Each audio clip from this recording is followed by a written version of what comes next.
Welcome back, everyone, to the Catalyst Pharmacy podcast. Today, we had Theresa Tolle, who is, if you don't know her, where you been? But she's the current owner of Bay Street Pharmacy in Sebastian, Florida, past president. I actually do a really long intro for her, so I won't do the whole thing, but past president of APhA, past president of Florida Pharmacy Association, so the whole host of accolades as well. Really get into, since she's on the legislative committee with NCPA, talk about that some, talk about what's going on in Florida specifically too, since she's so involved there. And then after that, patient care initiatives that she's got going on with diabetes education, and even some of the mechanics and how to actually get started in that, which I think is super valuable, and then how they're approaching LTC at home as well. So great discussion. She's super smart. She gives so much of her time back in the industry. It's just really great person to listen to and get her perspective on what's going on and what she's doing. So Brandon will take you there now.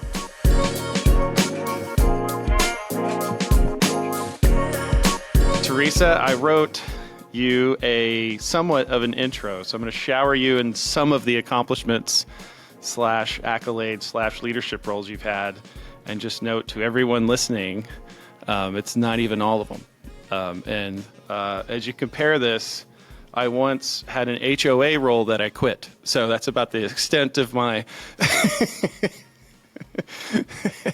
So, okay. Anyway, all right. So from a pharmacy leadership perspective, owner of Bay Street Pharmacy in Sebastian, Florida, past president of American Pharmacists Association, past president of the Florida Pharmacy Association, current board member of the Pharmacy Quality Alliance.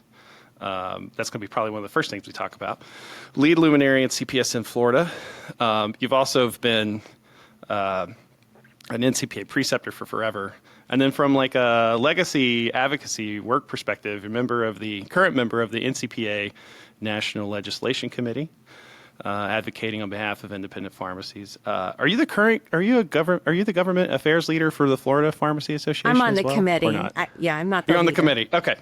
All right. Cool. All right. And then some of the awards we're looking at here. I once, FYI, placed third in a spelling bee when I was third grade, but these are much stronger awards. 2023, the NCPA Willard B. Simmons Independent Pharmacist of the Year. 2019 University of Florida College Pharmacy Outstanding Alumni. So as well, 2018 NCPA Preceptor of the Year. Even from a local level, you're, I believe, on the Board of Trustees for Sebastian River Medical Center as well. Is that That's right? correct. I have been. That could be changing because they may be disbanding the board, but yeah. Right. But I have been for many years. I found a bunch. So I just found a bunch, and I asked Chat. Honestly, I asked AI to like, hey, give me more that I don't know about or I can't find easily. And it was just like, oh my goodness. And then I have my own HOA journey, and that's about it. But just for everyone who thinks maybe they don't have enough time to do things, holy smokes. Yeah. So I have to throw a lot of kudos when you do that to my family and to my team, because I couldn't do all that without them. So. For sure. Okay, all right. We'll get this kicked off since you're, I think, kind of top of people's minds so far. Since you're in the legislation committee with NCPA, I think it's just something to kind of talk through. We got really close. It felt like within a hair of maybe getting some PBM reform. It looked like almost based on a tweet, got kind of yanked in some way. I guess. And now it's been a little, I don't know, like Doug's column that he released last week is a good one to read, everyone, if you haven't. But I guess kind of give me a little bit of like your State of the Union, your perspective on it, and a reason to keep pushing, I guess, for all of this. Sure. So there's legislation going on as we speak, a continuing resolution to keep the government open. I did see a note from Doug this morning that said that the PBM legislation is not included in that, sadly. But all of those things are subject to change, right? So Yep. I think we need to not give up. And what Doug, and when we say Doug, hopefully everybody knows Doug Hoy, NCPA. Yes. Everyone that's listening should be a member, but if they aren't, good time to plug that too. But what Doug said is that I liked is if we're not fighting, then who's fighting? So it's up to us to keep up the fight. And I think one of the things they've really pushed a lot is this concept of getting your patients involved too. So I should remember the name of the campaign, but it's something like Get 10 or something like that. I don't think I have the wording exactly right, but I think it's important that we're educating our patients as well and involving them and having them start calling their legislators as well. But yeah, we can't give up. NCPA has a multi-pronged approach that includes advocacy, includes showcasing pharmacists and the good work that we're doing. And we'll talk about that in a few minutes. And then also including this legislation, as Doug calls it, the third leg of the stool. But there's a lot of pending legislation as well. So they're pushing it from many different angles to try to get to PBM reform. And it's just important that we can't give up. We can't give up hope. I know it's so frustrating for pharmacy owners, though, but we got to continue to be hopeful that something's going to happen, and it's not going to happen if we're not still fighting. Why you should attend Connect 2025 in Grapevine, Texas. Connect provides real-world information that can be used immediately to improve your business. We can't keep growing our businesses if we don't learn how to maximize our technology. 100% chance you'll leave with something new to implement at your pharmacy. Make connections with colleagues and Red Sale personnel. Register today.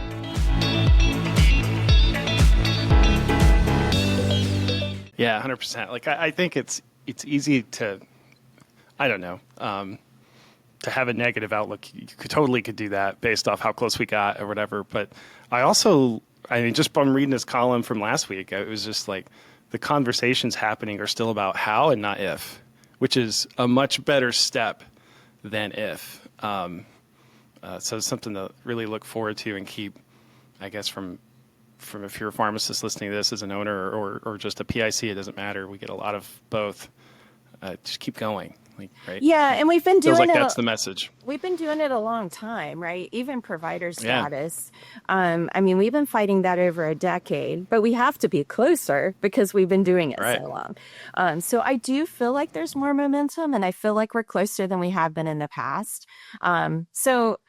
But I know there's going to be a lot of these stops and starts. And as you said, we got so close in December, like everybody was so sure it was going to happen. There is another really positive light.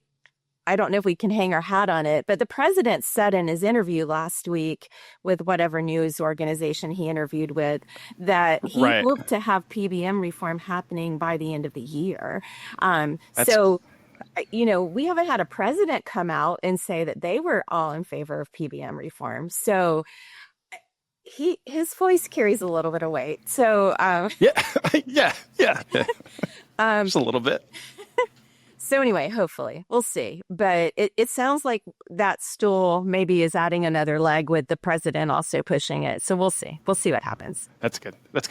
I guess from a how do I keep going perspective or any other ideas around, I know you talked about the Get 10.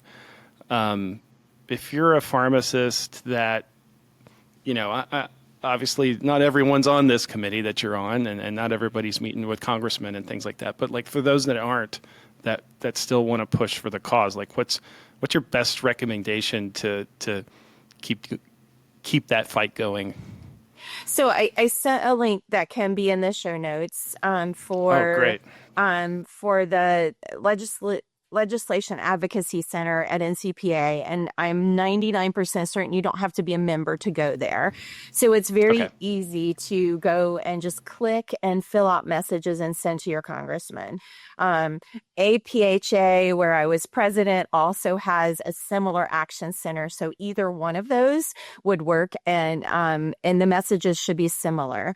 But feel free to go to either site, find the Legislation Advocacy Center, and do that. The other thing I recommend to people who are NCPA members is, if they haven't joined it, is that Trust LLC, which is the lawsuit. Yeah. I just read that they are closing new members to that on April 11th. Now, there is a small cost to get in, but that's fightpbms.com, I think. Let me just confirm. Okay. Fightpbms.com. We'll get all those. Yeah. And so if somebody hasn't joined that, they should consider doing it, because I do think ultimately there is going to be some sort of win.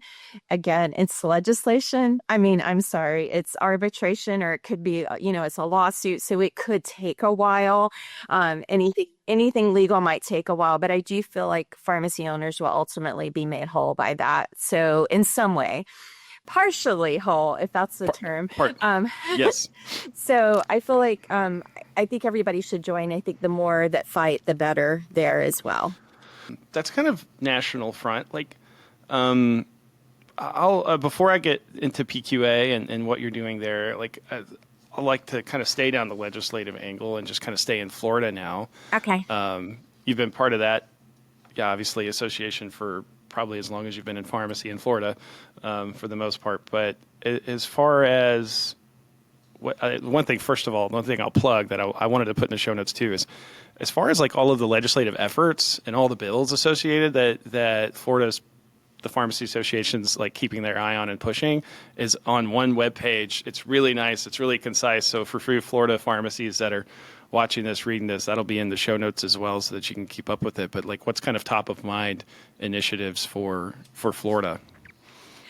So we did get some PBM reform in Florida a few years ago. So that was a really big win for us, and that's still kind of playing out. There's the Office of Insurance Regulation that's been built out. So it's been nice. We've seen some wins there. So I want to start with the wins. I mean, it's cool to see some of the wins that have happened through that, and hopefully that continues. To go along with that, one of the things that we're really pushing for this year, and it is a bill sponsored by our very own independent pharmacy owner and pharmacist in Florida, Representative Shane Abbott. And it's a provider status bill. And, I referenced that a few minutes ago, how we fought that at the national level for so long. But the reason we're doing it at the state level is that, obviously it takes a while at the national level. And many states have been able to obtain provider status, and pharmacists are able to bill for services. And we haven't been able to in Florida, because we haven't been considered providers, at least under under Medicaid, which is where it's the most critical.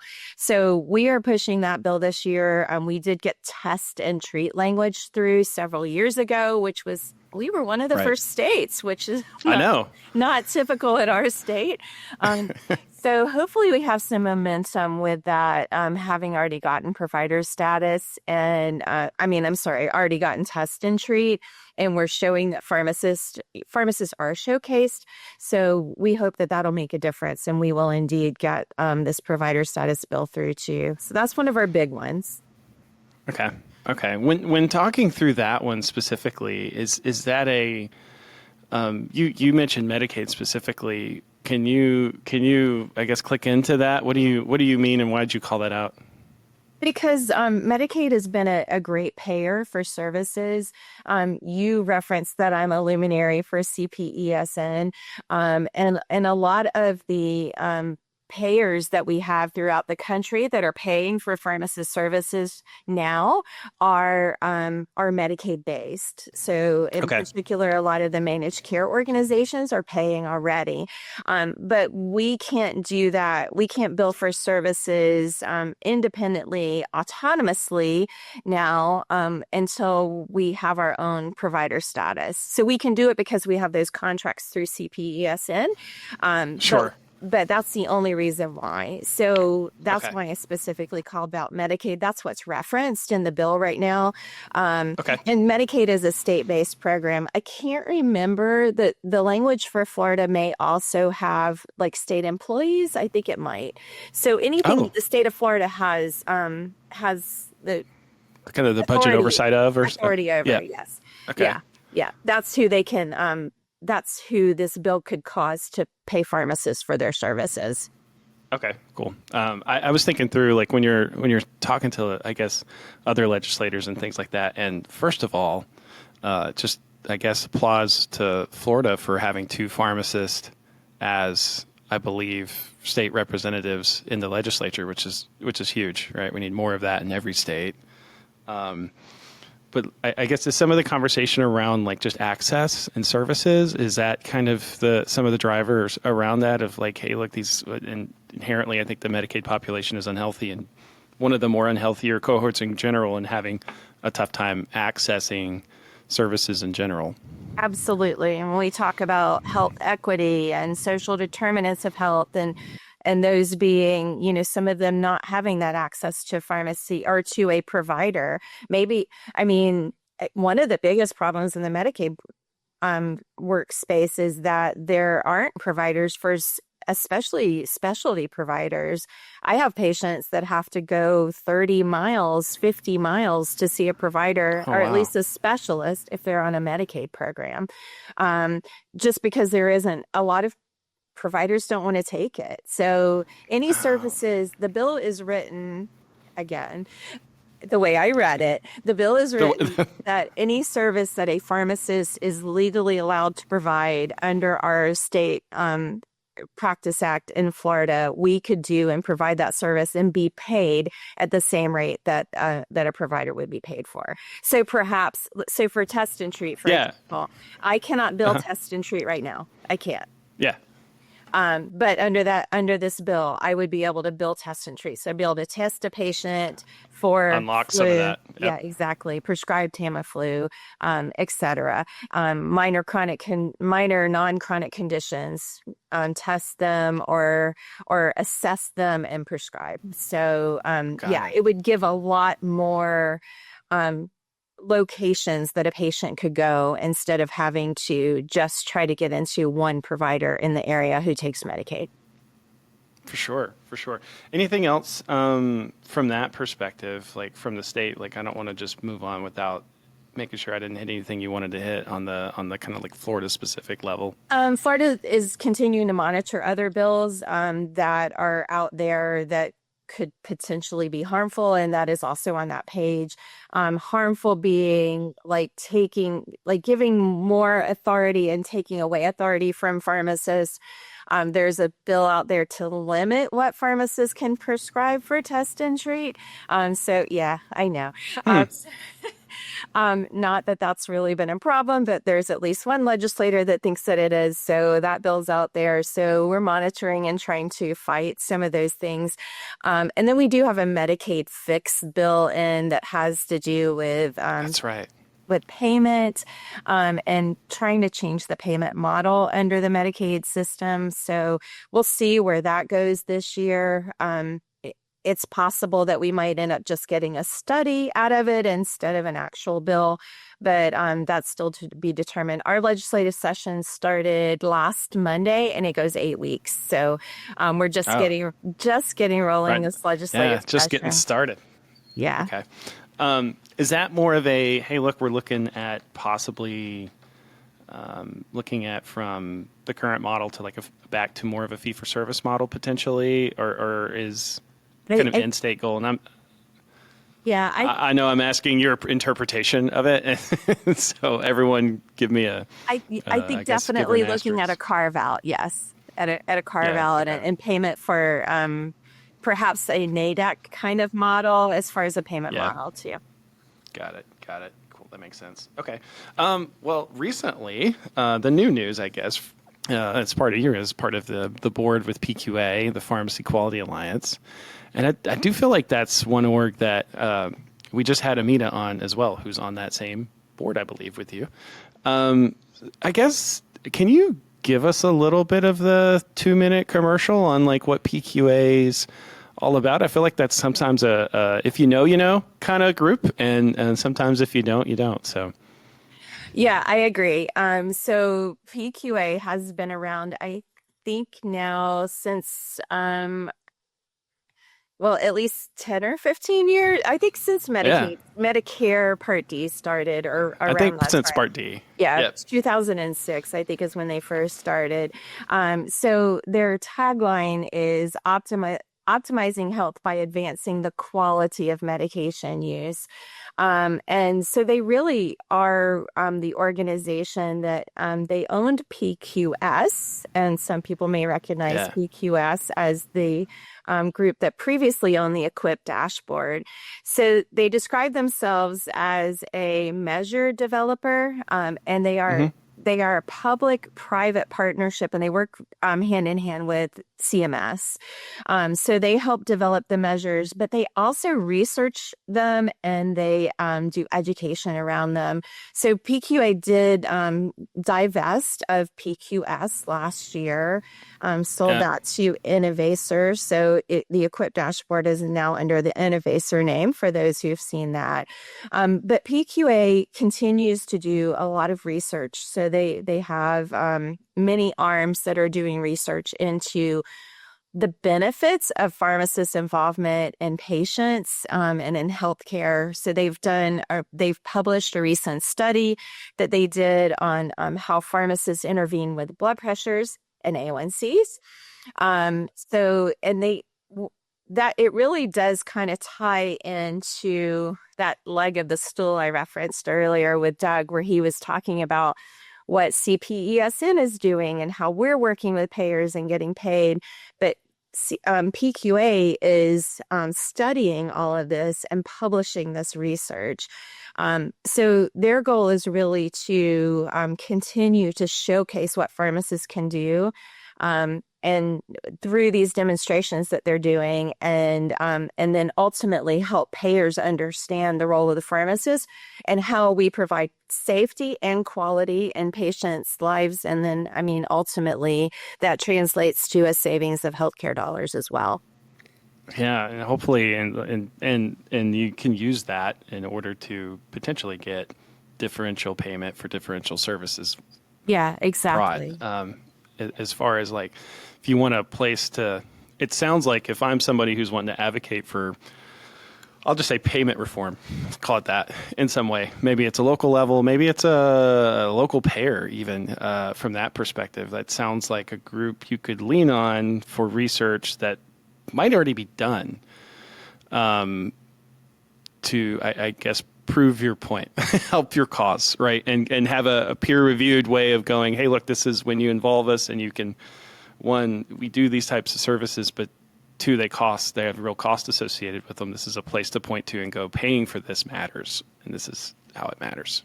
Yeah, absolutely. And, hopefully expanding what we can do as pharmacists by showcasing that. And then there's so much talk about value-based care. So they're really very involved in that value-based care area and trying to showcase it. It is an interesting board. I've had my first meeting last week. So Amina's been on it for a while, so I'm excited to serve with her. She is the CPSN representative, and I'm serving as kind of the APhA NCPA representative to that board. But nice to have two community pharmacists on that board, because there's payers, there's PBMs, there's manufacturers, and then AMCP and the HIT collaborative. So they're doing a lot with interoperability too. So that's where y'all come in. That's where we work in. Yeah, absolutely. So what can we do to make things better? What can we do to make systems better? Make pharmacy talk better to electronic medical records, right? The EMRs, because there is a lot of problem there. So PQA is trying to work really, really closely on that interoperability issue as well, and make things just flow better. So anyway, I'm excited. It's a whole new world for me. But I'm excited about the opportunity to at least be the voice of independent pharmacy at that table. So as measures are being developed and standards are being developed, if they don't make sense to us and the patients that we serve, then it's our chance to kind of speak up and say, hey, wait, let's pause on that, and let's give a chance to kind of talk through what this ultimately would look like with us as the end user. Yeah, no, that makes sense. And you mentioned the kind of, the diverse board that they have. You've got Amina with CPSN, you've got yourself kind of represent APhA and NCPA, and I guess I'm going to loop back to legislative efforts one more time at a national level. This might be the first time I've really seen, it seems like, all orgs kind of rowing, basically singing from the same hymn, I guess. Yeah, I mean, I don't know that always happens at that table. I think that there are probably, some disagreements about how things should move forward. But I think when the focus is right, and one of the things that I hear PQA say is aligning incentives. So if the focus is about patient safety and quality and healthcare, and everybody's on that page, and we can get there, even if we don't all agree on every part of it. So, again, this board's been together a long time. I'm new to it, but I think that's what I really like about it, is that it does seem to align those and everybody being focused on the same thing, on that mission of optimizing medication use for patients. Yeah. I even point back to the PBM reform piece we're looking at. Like, now you've got, I feel like the most alignment I've ever seen with APhA and the CDS, NCPA, all kind of just, I think, I don't know if it's a stated goal for APhA, but like basically all kind of top priority is PBM reform. Absolutely. Yeah, APhA has made it a top goal.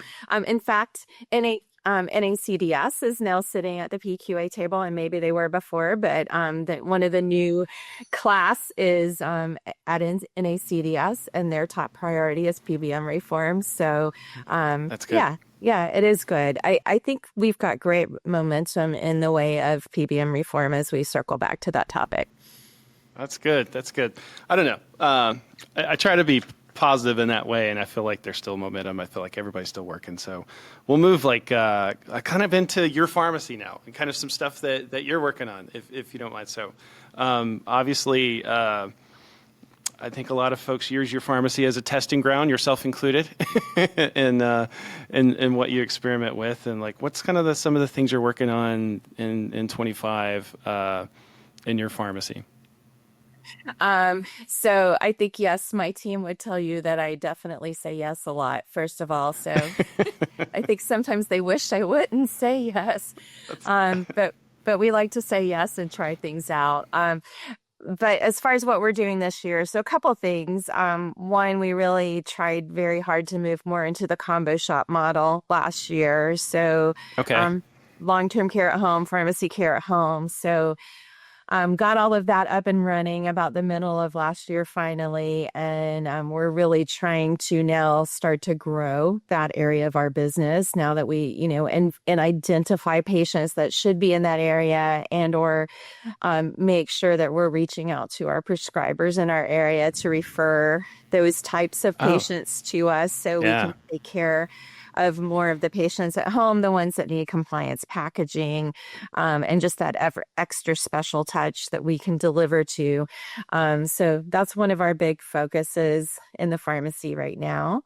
And then the other one that we really we started several years ago, but we're finally kicking off our diabetes education. So my clinical pharmacist, Tina Finnegan, when she was a resident, sought a grant in our state and won it to start our diabetes education. So we are certified we are accredited, through ADCES to teach diabetes education. So Tina was able to seek that out, and we kind of paused for a little bit just because of other things going on, and also trying to figure out the medical billing piece.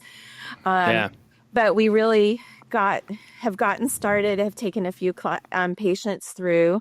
So there are some provisions to take patients through individually. One of our gentlemen was considered legally blind, so we could take him through the class individually. Oh, wow. So he has finished. And I think she has one other that's individual right now, but we're really trying to start working towards group classes. And those are, it's a series of 10 hours of meeting time. Some of that is like really 8 hours of teaching, because it's like a 1 hour of orientation and gathering data. And then the final hour is the wrap up of everything that we've done. But 8 hours of teaching time. We have a curriculum that we use. Okay. The diabetes maps is the curriculum that we're using. So anyway, it's something that can be pretty lucrative because Medicare pays for it, and that's the payer that we're going after right now. And so we're not having to pursue credentialing for payment. But they pay pretty nicely for individual and group classes, and they pay in 30-minute increments. So patients are usually in at 1 hour at a time, but we can teach up to 2 hours at a time. So anyway, it's great. It's exciting. And we think that there's a lot of room for growth in our area. And we have room to, classes can go up to 20. We would never have room for that many. But we're thinking 6 or 8 patients at a time would be our max to bring through a class. And I think one of the things we're finding is the hardest part with group classes is keeping group classes together. Getting them to all come at the same time, and health gets in the way and they can't come. So we're having to figure out that out. But it's been very exciting. Oh, that's good. Like, I want to talk through a little bit of the mechanics, I guess. You said you're accredited, and that's a little bit of it sounds like you just also, I think, alluded to maybe not having to get credentialed. Is that because of you're accredited by, I guess, an approved body? Sure. That's a great question. So we are accredited through ADCES because we are, the Medicare accepts us as right. Okay. And they will pay us. So that's just their criteria. So because of that, I mean, we had to go in and put on our PTAN that we were accredited. We have to be reaccredited, I think, every 4 years, but we also have to do like a self-study every year and send in an annual report. But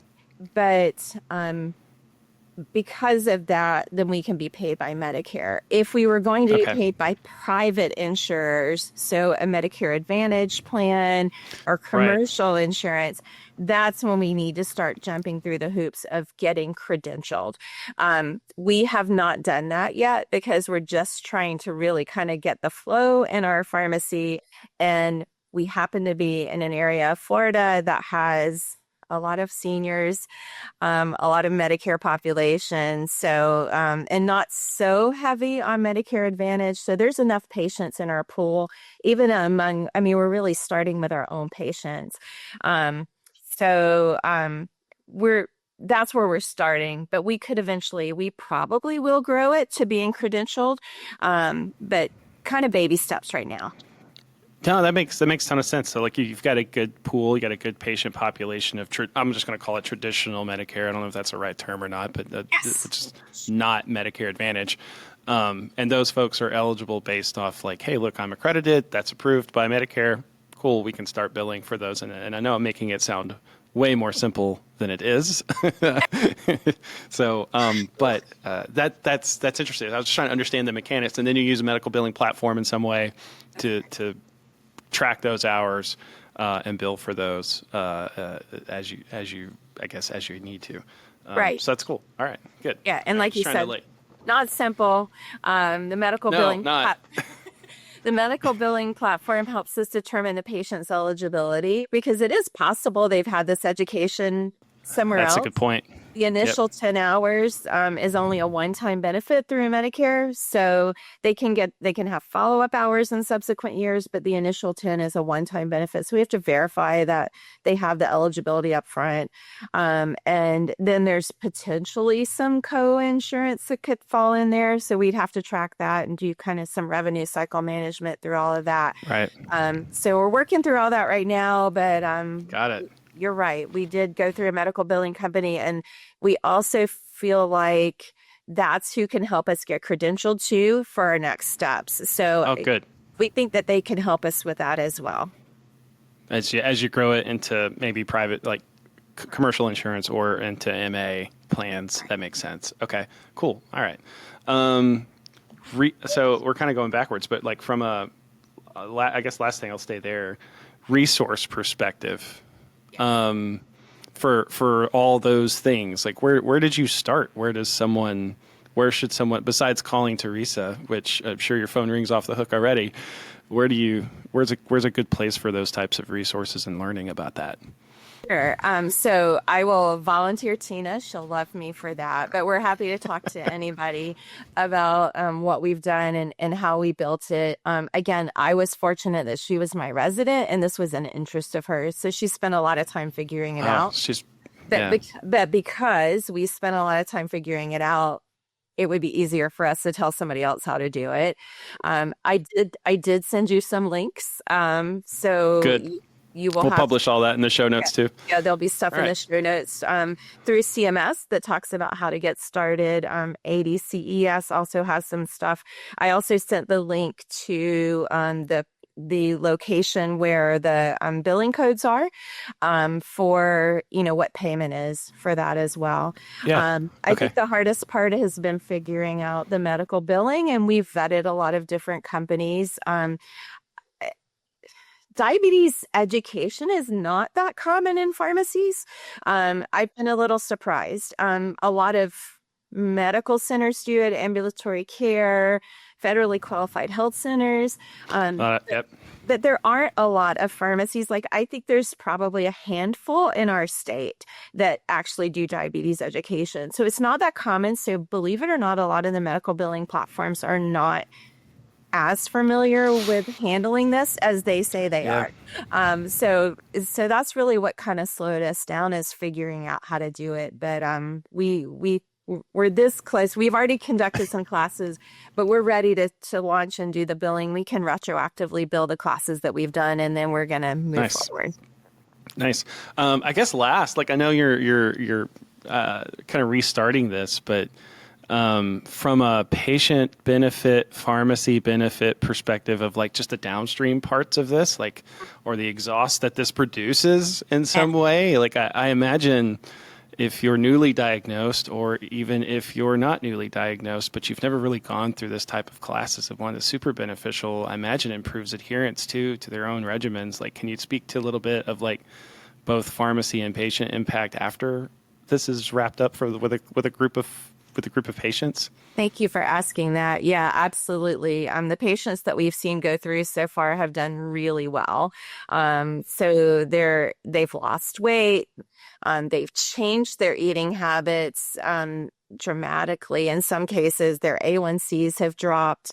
So our physicians have been very pleased. And speaking of the effects that it has on the community, I mean, physicians are also being measured from a quality perspective, right? So if we can help physicians show improvement in their diabetic patients with this reduction of A1C, as partnering by doing this education, it creates an endless referral source, right?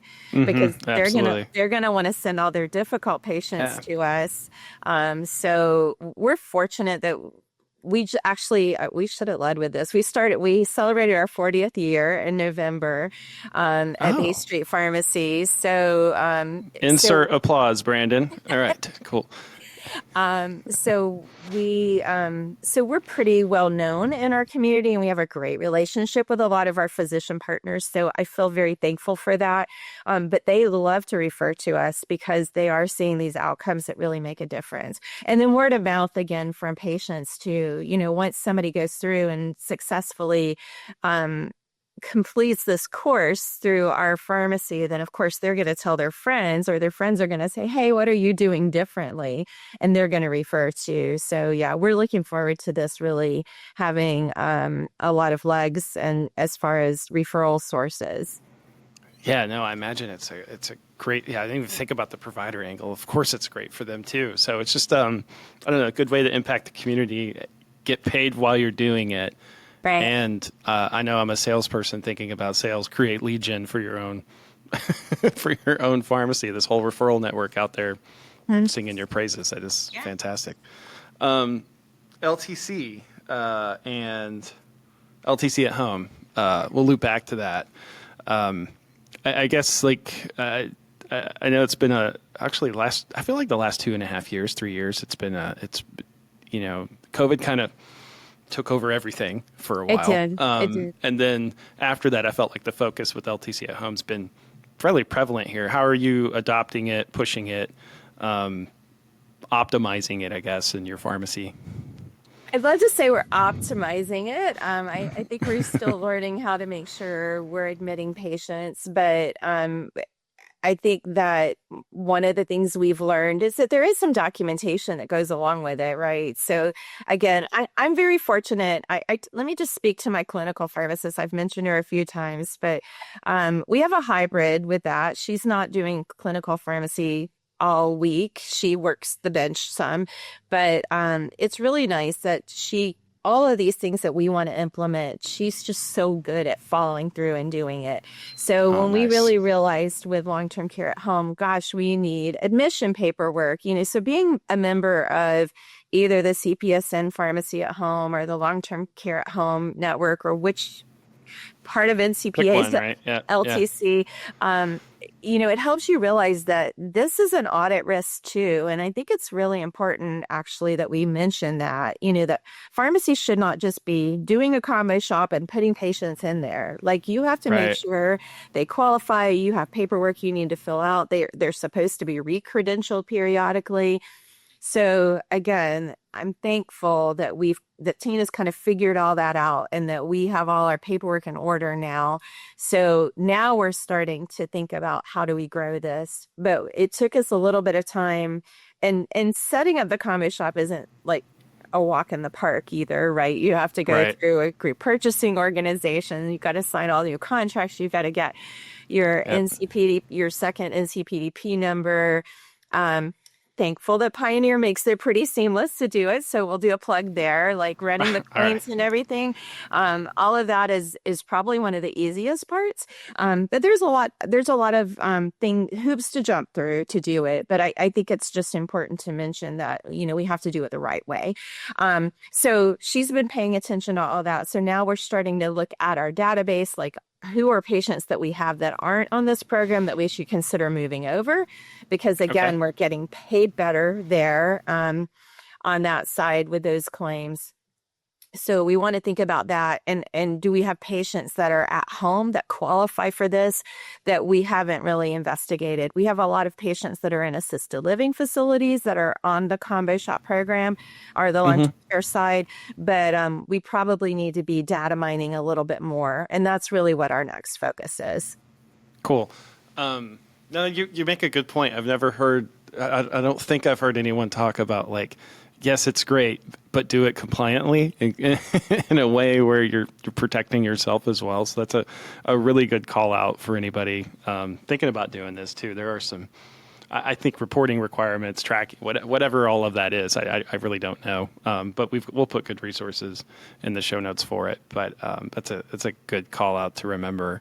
I guess from a patient perspective, as you're identifying the right patients for this in your own pharmacy that are already there, is that a conversation with the patient much at all? Is it more of a hey, we're already enrolling, we're already doing these services today, let's enroll them, and is there a conversation, I'm assuming, with the patient that you have or don't have? Like, I don't know if if you're already doing everything, it's like, hey, really nothing's changing for them for the most part if you're already providing and checking all the services checked off. I think one thing that we're going to think about is who do we have on sync that maybe would be the next step for compliance packaging, right? Right. Yep. And the age demographic or, all the other things that qualify. So I don't think it's much of a conversation with the patient, but it's that. Or who are our patients that are coming in 7 and 8 times a month, right? And some of them are doing it just because they like the company. Y'all are good company. We have a good team. We have a great team, and I think they do enjoy that. But, there's patients like that really need. I can think of a customer, a husband and wife right now that come in. Sometimes he's here twice a day. So he likes the company for sure, but he and his wife probably need to be on sync, and they probably need to be on packaging, right? Just because, but would that take away that personal visit with him? I'm not sure. But, those kind of patients that are really kind of high maintenance, or you're seeing, I think one of the sad things about owning a pharmacy for so many years is watching our patients age. And we really do get to know them personally, as you can imagine. And it's hard. And I think watching them age and get to the point where they are not remembering things anymore, like those are the ones that we need to start thinking about making sure we're moving them over, I think. So Got it. More work to do on our side. I'm not saying that we have mastered it by any means. And I love the various podcasts y'all do, because there's so many experts out there that are so much better at it than we are. But we're trying to learn from them, and we're thankful that y'all get the word out.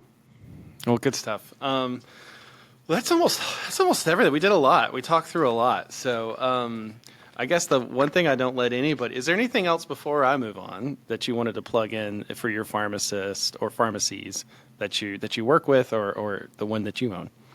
I think I watched Hashem's podcast last week, and he's just amazing. I do just want to I need to give a shout out. I did it at the top, but I just need to give a shout out to my team here. Many of the team members at Bay Street have been here, some of them over 20 years. And we're just blessed. We are blessed as a group to have the team that we have. That just manage the day-to-day. And obviously I like to be outside of the pharmacy doing other things, as we talked about already. So I just want to make sure I give a shout out to all of them, our pharmacists and our customer service employees and our pharmacy technicians and our delivery drivers.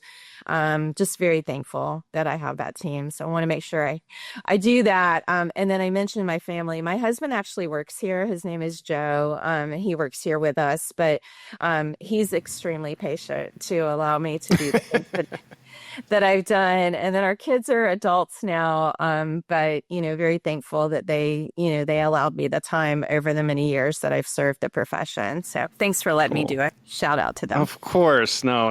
You need to. Usually that's something we always try to make sure we leave room for. I guess lastly, I don't let anybody leave without a prescribable, and that's literally, what are you reading, watching, listening to? I'll even include looking forward to that you're doing. So one of the things I've decided at the beginning of the year that I was going to do is read the Bible through. For the first time, like beginning to end, like in a sequential order, doing it all. Okay, I don't think I've ever read it in sequential order. To be really honest, well, I actually teach a children's Sunday school class, and have been doing that for almost 30 years, believe it or not.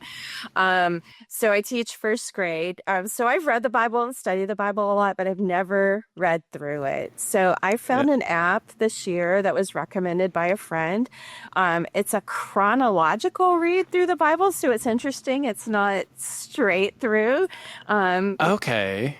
Yeah, so it's very fascinating. And I think I like that about it too, understanding it chronologically. So, for example, on Job was mixed in with Genesis, and there was a psalm thrown in during Exodus, I think, because Moses wrote the psalm.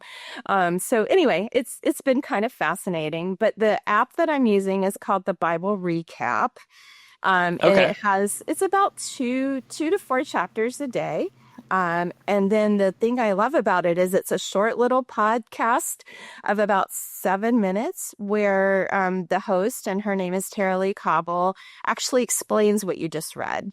And Oh, that is so helpful because you can get so bogged down when you're reading Bible. But anyway, I've really enjoyed that. I think it's been very good for me. And cool. as we've talked about things being so difficult as a pharmacy owner and just the many, many hats that you wear and Sure. discouragement that can creep in, it's a nice encouragement. So it's how I start my day every day. Okay. All right. Well, that's good. That's good. I guess mine is the one I'll add into.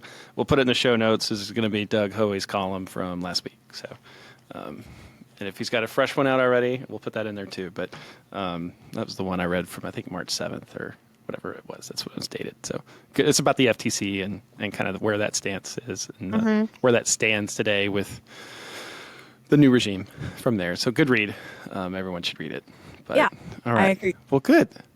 Well, good stuff. Well, Theresa, gosh, again, like I guess I'll just say I'll close it with I've already probably showered you enough praise, but thank you so much for what you do for the industry, the one I work in, the one we all work in from our perspective, and just really appreciate how much time you give to that. Well, thank you very much. I love giving back. I'm thankful that I can, and appreciate all the rest that do too, because it is a fight we all need to do together. Absolutely. Okay. Well, all right, everyone. That's Theresa Tolle. Appreciate it. All right. Thank you. All right. Thanks. Bye, everybody.